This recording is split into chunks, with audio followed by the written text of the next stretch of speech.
औज़ुबिल्लाहिमिनश्शैतानिर्रजीम बिस्मिल्लाहिर्रहमानिर्रहीम। Welcome back students, कैसे हैं आप सब लोग। आज हम ऑर्गेनाइजेशन डेवलपमेंट का दूसरा टॉपिक पढ़ने जा रहे हैं, चैप्टर नंबर 1 का, that is distinguish OD and plan change from other form of organization change. Last lecture के अंदर हमने ओडी को डिफाइन किया था, ऑर्गेनाइजेशन डेवलपमेंट क्या है इसको बड़ी डिटेल से हमने सीखा था। ऑर्गेनाइजेशन डेवलपमेंट क्या था, is a plan change process in organisational culture through utilisation of behavioural science, technology, research and theory. Organisation change ही दूसरा नाम है ऑर्गेनाइजेशन डेवलपमेंट का। यानी ऑर्गेनाइजेशन डेवलपमेंट से मुराद ऑर्गेनाइजेशन के कल्चर को बदलना है। किसके जरिए? 4 चीजों की मदद से। नंबर 1 जो है utilisation of behavioural science, number 2 technology, number 3 research, number 4 theories. नजरियात, रिसर्च, टेक्नोलॉजी और बिहेवियरल साइंस, इन 4 चीजों की मदद से हमने ऑर्गेनाइजेशन के कल्चर को एक प्लान प्रोसेस ऑफ चेंज के जरिए जो है वो तब्दील करना है। यानी पहले से तयशुदा हमने प्लानिंग करनी है, हमने गोल सेट करने हैं, हमने स्ट्रेटजीज डेवलप करनी है। तब्दीली के लिए हमने मुख्तलिफ किस्म की जो स्ट्रेटजीज हैं वो बनानी है, इंटरवेंशंस डिफाइन करनी है, फिर तब्दीली लेके आनी है।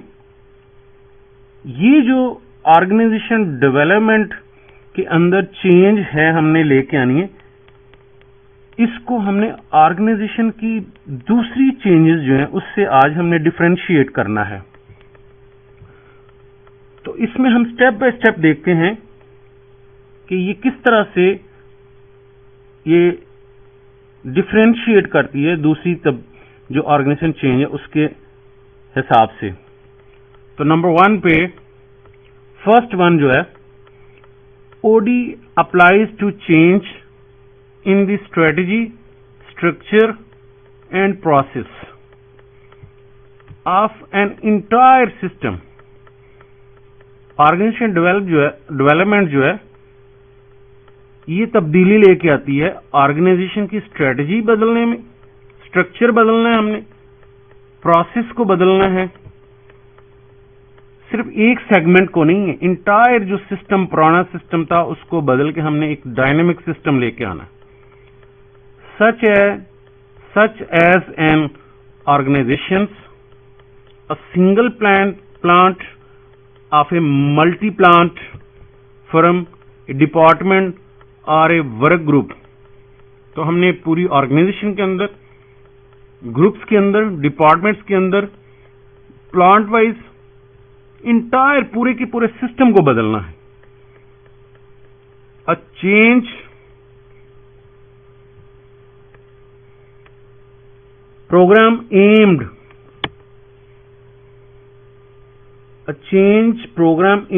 at modifying an organization strategy।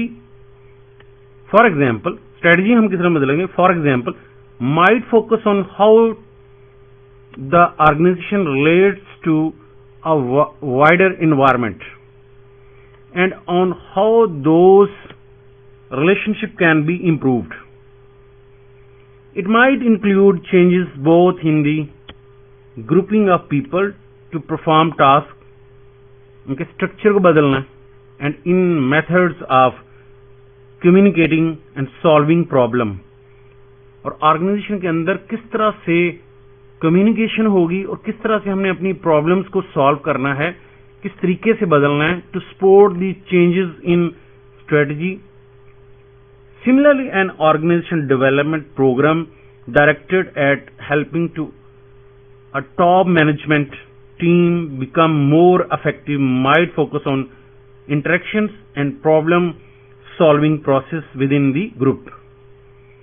Same इसी तरह ऑर्गेनाइजेशन डेवलपमेंट प्रोग्राम हमें डायरेक्शन देता है, हेल्प करता है टॉप मैनेजमेंट को कि वो क्या करे, टॉप मैनेजमेंट टीम को बिकम मोर इफेक्टिव, उसे मोर इफेक्टिव बनाने में might focus on interactions and problem solving process within the groups.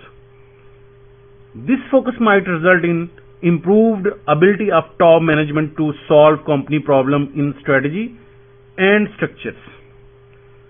और इससे फोकस माइट रिजल्ट क्या निकलता है कि इंप्रूव हो जाती है, टॉप मैनेजमेंट इस काबिल हो जाती है कि वो कंपनी के मसाइल को खुद हल करे, प्रॉब्लम्स को खुद सॉल्व करे।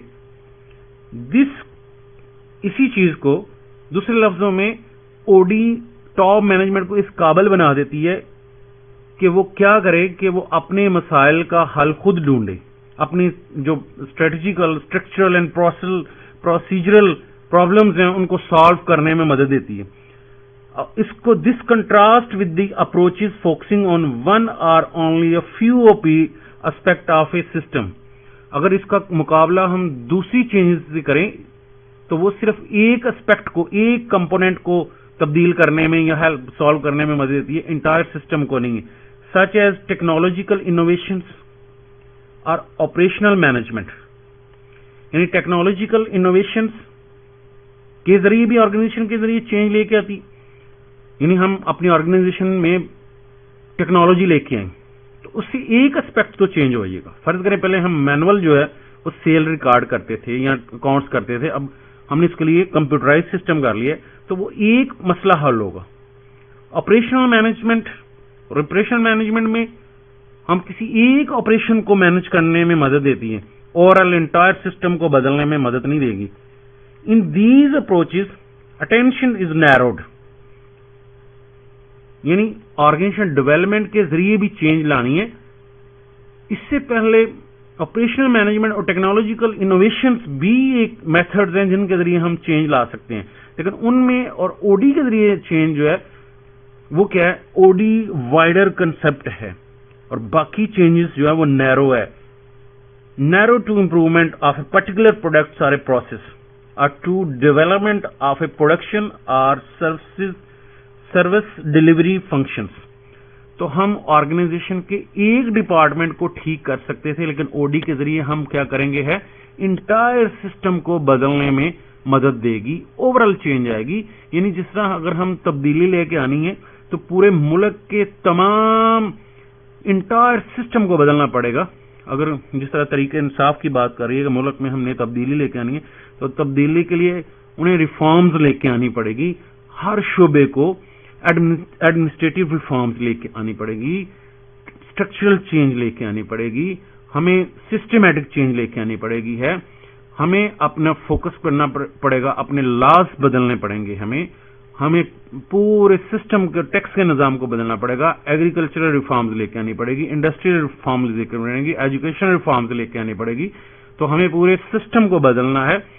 अगर हम फोकस करें तो सिर्फ बाकी चेंजेस के जरिए सिर्फ एक एस्पेक्ट को हम जो है वो तब्दील कर सकते थे। तो ये है पहला पॉइंट जो फर्क करता है ओडी के जरिए चेंज और बाकी चेंजेस के जरिए। Next one, second one point है इसके अंदर, OD is based on the application and transfer of behavioural science knowledge and practice including micro concepts such as leadership, group dynamic and work design। ये micro level पे है और macro approaches में such as strategy बदलनी है, organisation का design बदलना हो, इंटरनेशनल रिलेशनशिप है बड़े पैमाने पे और छोटे पैमाने पे। तो ओडी जो है ये अप्लाई करने में और ट्रांसफर बिहेवियरल साइंस नॉलेज के जरिए और प्रैक्टिस के जरिए ये माइक्रो लेवल पे और बड़े लेवल पे तब्दीली लाने में मदद देती है। These subject distinguish OD from such applications as management, consulting, technological innovations और ऑपरेशनल मैनेजमेंट। ये मुनफरद बना देती है ओडी को बाकी जो टेक्नोलॉजिकल इनोवेशंस और ऑपरेशनल मैनेजमेंट से अगर हम इसको कंपेयर करें, दैट एम्फसाइज, जिनका पूरे का पूरा जोर किस पे था, the economic, financial and technical aspects of the organization. वो जो मैनेजमेंट कंसल्टिंग, टेक्नोलॉजिकल इनोवेशंस और ऑपरेशनल मैनेजमेंट के जो है उनका फोकस किस पे था, इकोनॉमिक चेंज, फाइनेंशियल रिजल्ट्स बदलना और टेक्निकल एस्पेक्ट्स को चेंज लेके आना। लेकिन अगर हम इसी को कंपेयर करें ओडी के जरिए तो ये वाइडर कॉन्सेप्ट है, ये माइक्रो लेवल, जिसमें हमें क्या मदद देती है, लीडरशिप स्टाइल बदलना, ग्रुप्स को डायनामिक बनाना, वर्क डिजाइन करना, स्ट्रेटेजी बदलना, ऑर्गेनाइजेशन के डिजाइन को बदलना, इंटरनेशनल रिलेशंस डेवलप करने में इन तमाम एस्पेक्ट्स को कवर करती हैं। These approaches tend to neglect the personal and social characteristics of a systems, और जो ये अप्रोचेस थी ये नेग्लेक्ट कर देती थी पर्सनल और social characteristics of a system को, जो बिहेवियरल एस्पेक्ट्स हैं एम्प्लॉइज के, उनको जो है वो नेग्लेक्ट कर देती थी। तीसरा पॉइंट है जो ओडी को दूसरी जो चेंजेस से मुनफरद बना देता है, that is OD is concerned with managing plan change. यानी ओडी कोई बना बनाया बाजार से खरीदा होगा जो है वो तब्दीली नहीं, ये किसी से कॉपी की हुई नहीं है, ये प्लान चेंज।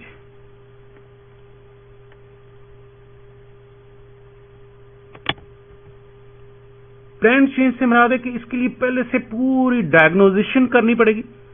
प्लान चेंज को समझने के लिए हम नेक्स्ट चैप्टर में हम डिटेल से पढ़ेंगे, लेकिन अभी थोड़ा सा बता देता हूं मैं कि प्लान चेंज से क्या मराद है। अगर एक मरीज है, उसका हमने इलाज करना है, इलाज के लिए अगर फर्ज करें उसे बुखार है, टेम्परेचर है, तो डॉक्टर क्या करेगा, उसको मेडिसिन दे देगा बुखार के लिए, ये जाने बगैर कि बुखार की वजह क्या है। तो पहले डायग्नोज किया जाएगा कि बीमारी की वजह क्या है, उसकी मुकम्मल रिपोर्ट की जाएगी, देखा जाएगा बुखार आम थकावट की वजह से है या बुखार टीबी की वजह से है या उसके चेस्ट इन्फेक्शन की वजह से है या गुर्दों की इन्फेक्शन की वजह से है या और की वजह है। वो वजह ढूंढ के फिर उसके लिए वो जो मेडिसिन है वो प्रिस्क्राइब करेगा, फिर उसको वॉच करेगा, फॉलो करेगा उस मरीज को, फिर उसके 2-3 दिन 4 दिन उसको ऑब्जर्व करने के बाद अगर वो आती है, उसमें कोई तब्दीली आती है, उसको मरीज को आराम आता है, अगर नहीं आता तो फिर पूरा जब तक उसको आराम नहीं आएगा उस प्रोसेस को जारी रखा जाएगा।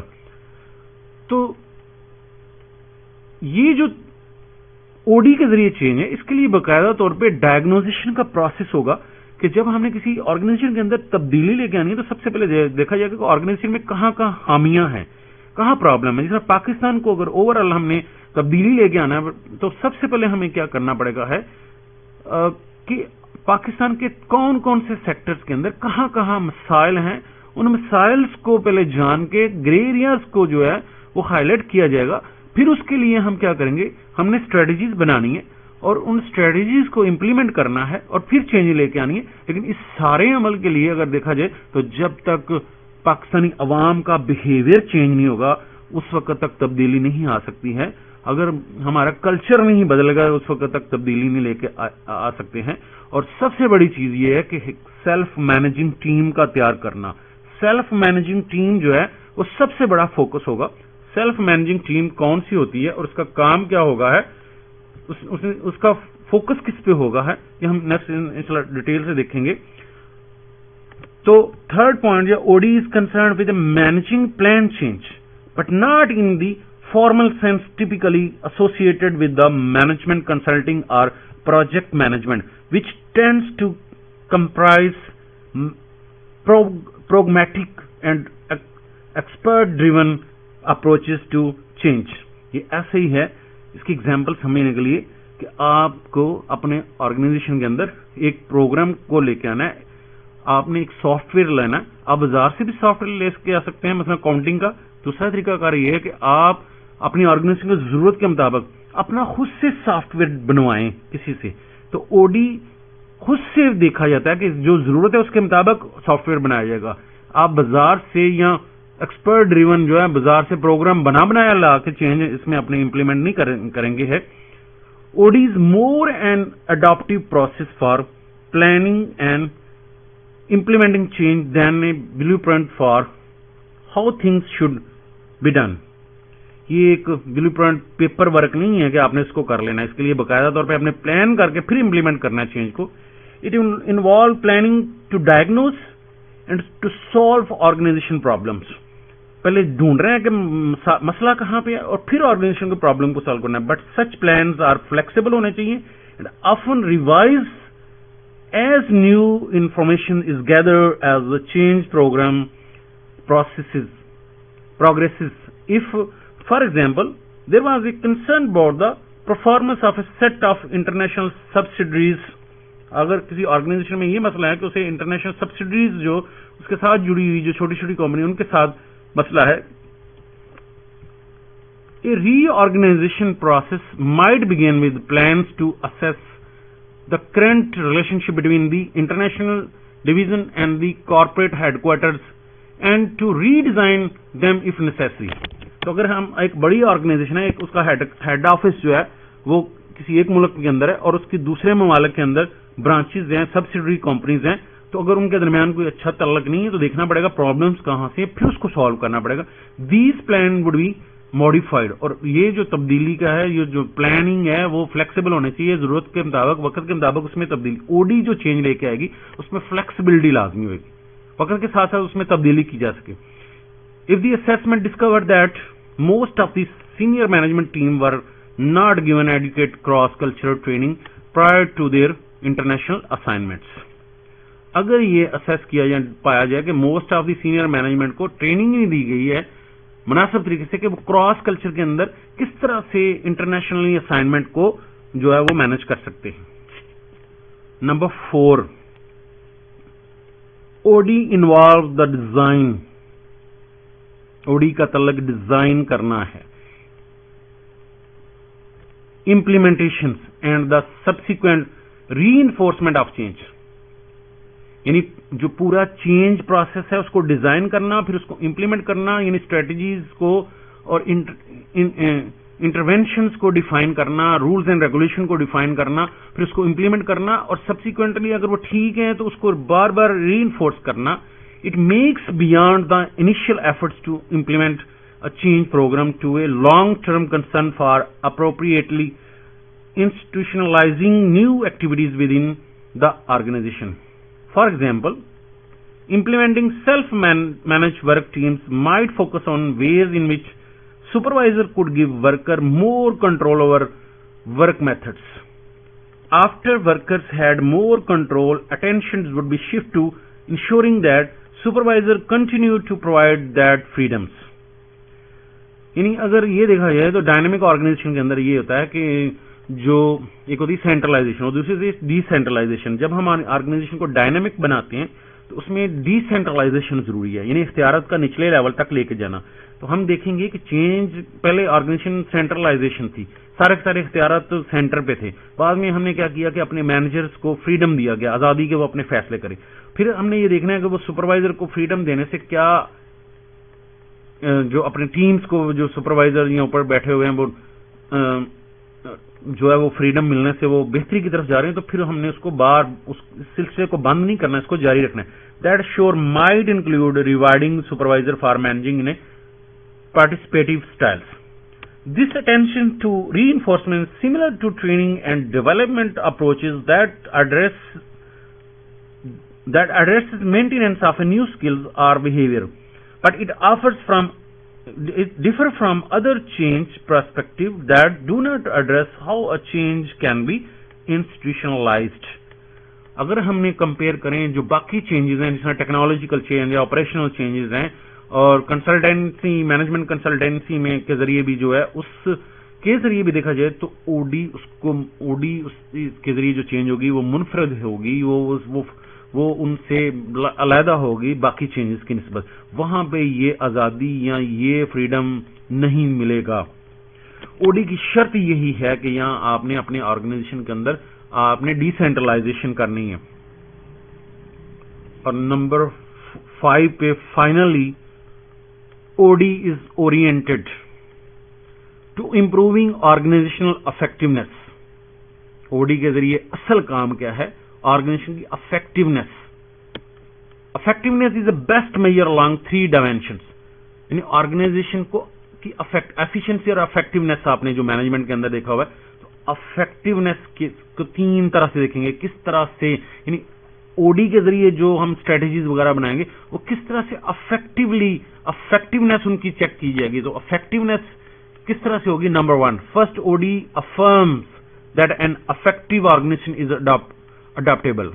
It is able to solve its own problems and focus attentions and resources on achieving key goals. OD help organization member to gain the skills and knowledge necessary to conduct these activities by involving them in change process. तो सबसे पहले क्या है? Organisation development का काम क्या है? OD के जरिए चेंज जो आएगी उसमें सबसे पहला जो हमने काम करना है, अपनी एक सेल्फ मैनेजिंग टीम तैयार करनी है। यानी एक ऐसी टीम तैयार करनी है। इसको समझने के लिए यह है कि अगर हम देखें तो पाकिस्तान ने F-16 या F-17 थंडर जो त्यारा बनाया है, उसमें सबसे पहले उन्होंने क्या किया? उनके पास जो टीम है वो अपनी है, सेल्फ मैनेज। कोई भी प्रॉब्लम आती है उन्हें बाहर से एक्सपर्ट्स हायर नहीं करने पड़ते। ऑर्गेनाइजेशन में एक ऐसी टीम है कि वो खुद अपने मसलों को खुद हल करे। तो अगर हमने ऑर्गेनाइजेशन को डेवलप करना है तो सबसे पहले हमें क्या करना पड़ेगा कि हमें अपने एक्सपर्ट्स खुद से तैयार करने। ये ना हो कि कंप्यूटर खराब हुआ है, कोई भी मसला ऑर्गेनाइजेशन में कहीं आया तो हम फौरन बाहर से एक्सपर्ट्स को हायर करें। तो ऑर्गेनाइजेशन डेवलपमेंट में चेंज लानी है तो सबसे पहले कोई भी स्ट्रेटजी बनानी है, तो कोई भी इंप्लीमेंटेशन करनी है तो हमारे पास अपनी टीम होनी चाहिए।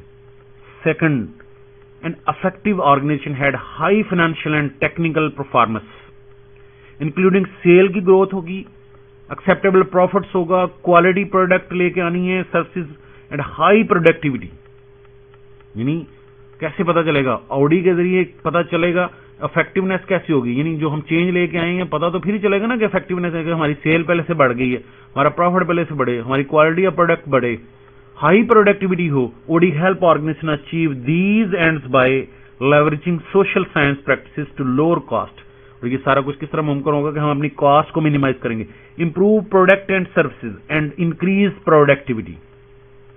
और finally an effective organisation has satisfying and loyal customer.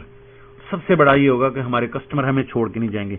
और अदर एक्सटर्नल स्टेक होल्डर, बाकी जितने बाहर वाले हैं, जितने भी स्टेक होल्डर्स हैं, वो सारे के सारे, and an engage satisfied and learning workforce हमारे पास होगी, हमारे पास लर्निंग टीम होगी। हम एक ऐसी इन्वायरमेंट होंगे जहां हर बंदे को सीखने का मिलेगा। The organization performance respond to needs of external groups such as stock holder, customer, supplier, government agencies, which provides the organization with the resources and legitimacy. Moreover, it is able to attract and motivate effective employees who, यानी बाहर से जो team लोग हमारी organisation में काम करना पसंद करेंगे, who then perform at a higher level. Other form of organization change clearly differ from OD. ये तीनों चीजें जो हमने ऊपर देखी हैं, फर्स्ट, सेकंड और थर्ड वन जो है, ये हमें नहीं मिलेंगी दूसरी चेंजेस में। मतलब management consulting for example primary addresses financial performance पे सिर्फ उसका फोकस होता है, वेयर प्रोफेशनल मैनेजमेंट और industrial engineering focuses on the productivity भी होगी। यानी कि मुख्तर समरी क्या है कि अगर हम ओडी को दूसरी जो चेंजेस हैं, जिस तरह मैनेजमेंट चेंज है, जिस तरह मैनेजमेंट कंसल्टिंग है, जिस तरह ऑपरेशनल मैनेजमेंट है, उनका फोकस सिर्फ एक एस्पेक्ट पे होता था। या वो प्रॉफिट बढ़ाने में मदद देते थे या वो प्रोडक्टिविटी बढ़ाने में, लेकिन ओडी इन सारी चीजों को कवर करते हैं। कहां से? सबसे पहले तो हमने सेल्फ मैनेजिंग टीम तैयार करनी है, फिर हमने फाइनेंशियल रिजल्ट्स को बेहतर करना है, और हमने तमाम स्टेक होल्डर को सेटिस्फाई करना है, कस्टमर को सेटिस्फाई करना है, सप्लायर को सेटिस्फाई करना है, इंटरनल एंड एक्सटर्नल दोनों पार्टीज को हमने सेटिस्फाई करना है। और लास्ट टॉपिक है आज का इस चैप्टर का, दैट इज और दूसरे एंगल से हम आप देखते हैं मखसूस पर्टिकुलरली हमने देखना है distinguish OD from change management से और ऑर्गेनाइजेशनल चेंज। यानी पहले हमने 5 पॉइंट्स जो डिस्कस किए हैं वो हमने 5 एंगल्स से देखा उसको है। अब हम पर्टिकुलरली हम चेंज मैनेजमेंट भी एक डेवलपमेंट का हिस्सा है, दूसरा क्या ऑर्गेनाइजेशन चेंज। तो फिर नया क्या है ओडी के अंदर?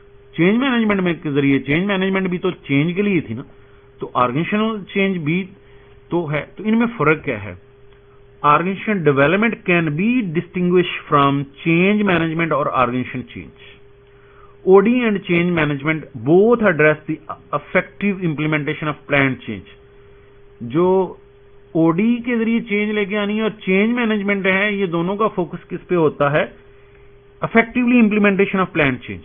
they are both concerned with the sequence of activities। दोनों एक जैसी हैं कि वो एक्टिविटीज सेम उनमें है, प्रोसेस भी एक तरह का है, लीडरशिप इश्यूज भी उसी तरह है, प्रोड्यूस ऑर्गेनाइजेशन इंप्रूवमेंट भी उसी तरह है। लेकिन फर्क फिर क्या है? यानी कुछ सिमिलरिटीज हैं और कुछ डिफरेंस हैं। They differ however in their underlying value orientations.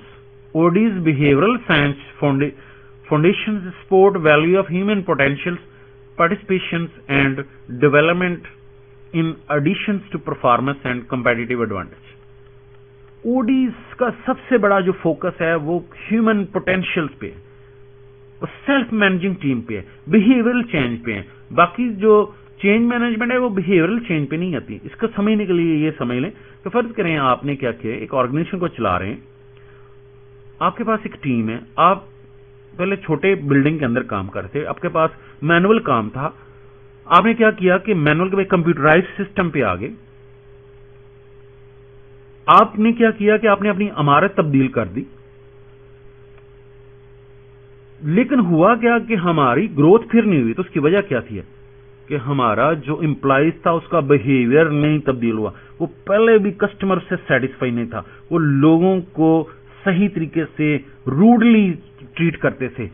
तो ओडी कहता है अगर हमने ऑर्गेनाइजेशन अगर डेवलप करना है तो सिर्फ बिल्डिंग बदलने से, टेक्नोलॉजी बदलने से नहीं होगा, हमें क्या करना पड़ेगा?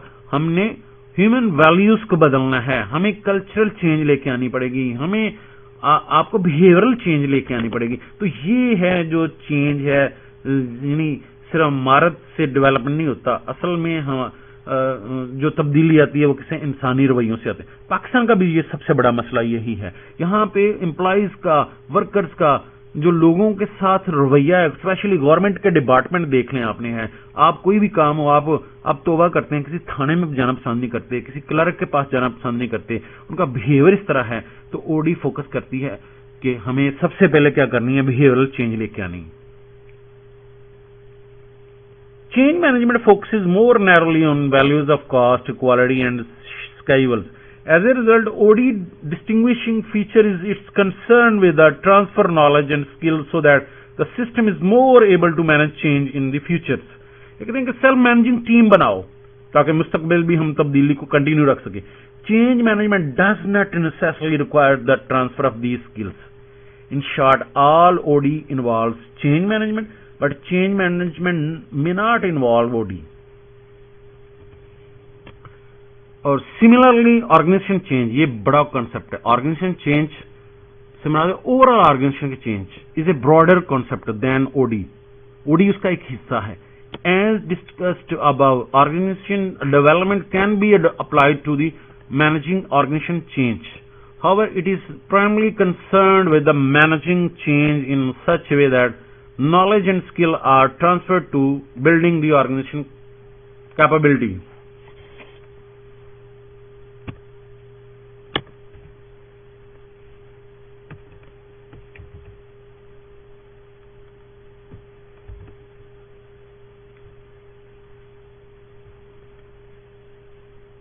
It is intended to change the organization in a particular direction toward improved problem solving, responsiveness, quality of work life, and effectiveness.